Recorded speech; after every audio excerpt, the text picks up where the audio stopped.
Well, Reza Aslan was a Christian but converted back to the faith of his forefathers. It's Islam.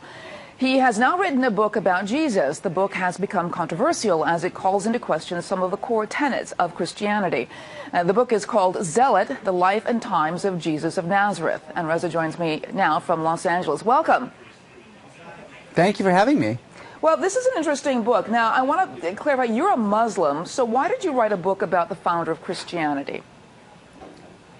Well, to be clear, I am a scholar of religions with 4 degrees, including one in the New Testament and fluency in Biblical Greek, who has been studying the origins of Christianity for 2 decades, who also just happens to be a Muslim. So it's not that I'm just some Muslim writing about Jesus. I am an expert with a PhD in the history of religions.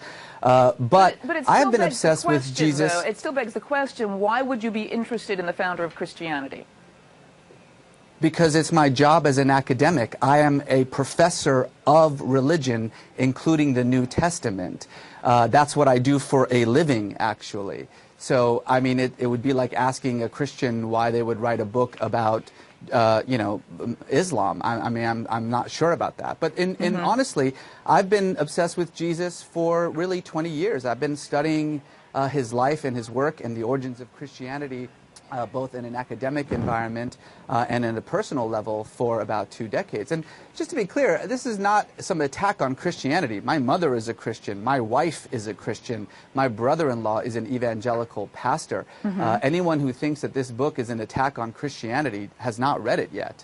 But I want to read you some quotes from some people who are criticizing you. One from John Dickerson, who has written an op-ed piece on Foxnews.com, and he says, it's not a historian's report on Jesus. Is it an educated Muslim's opinion about Jesus? He says its conclusions are long-held Islamic claims, namely that Jesus was a zealous prophet type who didn't claim to be God.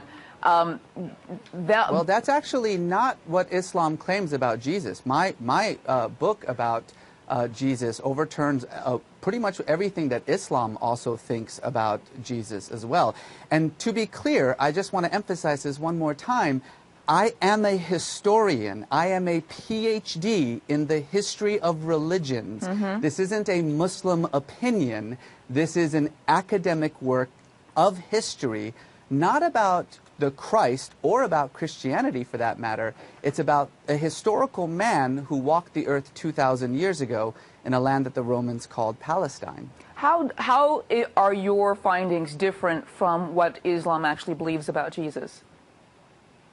Well, Islam doesn't believe that Jesus was crucified, first of all. Islam believes in the virgin birth. I mean, Jesus was most definitely crucified, and my book does question the historicity of the virgin birth. So again, I mean, I know that we've mentioned this 3 times now. I'm not sure what my faith happens to do with my 20 years of academic study of the New Testament.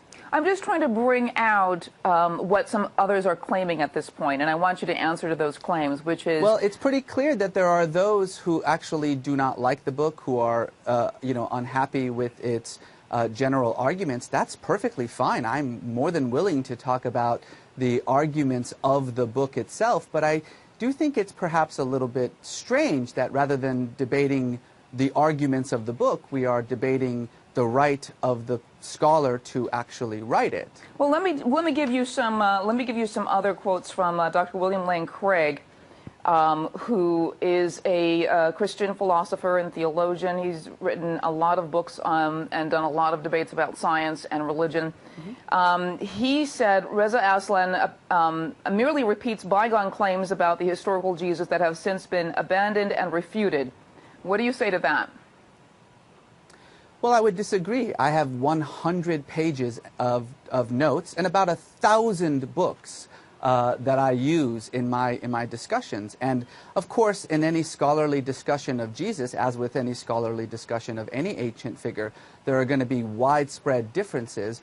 But my 100 pages of endnotes cites every scholar who disagrees with me and every scholar who agrees with me. And I would suggest that anyone who wants to actually comment on the argument of the book read not just the book, but the endnotes, and to figure out where my scholarly argument about Jesus comes from. And I'm sure you're going to find people who disagree with me. Right, exactly. What are your... we're not talking about just people who disagree with you. Scholars, many scholars disagree with you as well. But I want to get to the heart of... I want to get to the heart of, like, what are your conclusions about Jesus? Well, my conclusions about Jesus start by placing him in the world in which he lived. So I start with one fundamental truth that everyone agrees on with Jesus, and that was that he was crucified. You have to understand that crucifixion in first century Palestine was a punishment that Rome reserved exclusively for crimes against the state, like sedition or rebellion, treason, or insurrection. The thieves who were crucified alongside Jesus were not thieves. The Greek word lestis means bandit. And bandit was the most common term in Jesus' time for an insurrectionist.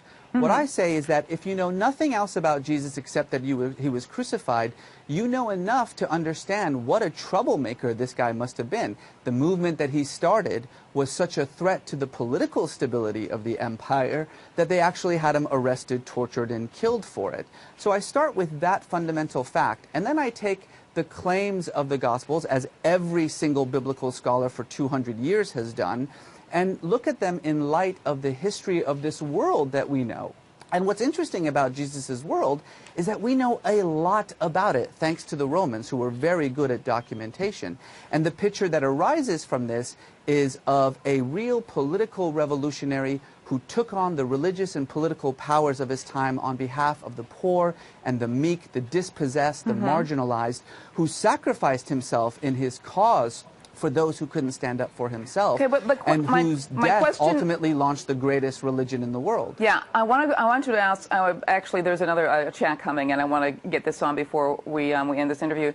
Taylor Kane just says, so your book is written with clear bias, and you're trying to say it's academic. That's like having a Democrat write a book about why Reagan wasn't a good Republican. It just doesn't work. Well, what do you say to that? It would be like a Democrat with a PhD in Reagan who has been studying his life and history for 2 decades writing a book about Reagan. But then why would a Democrat want to promote democracy by writing about a Republican?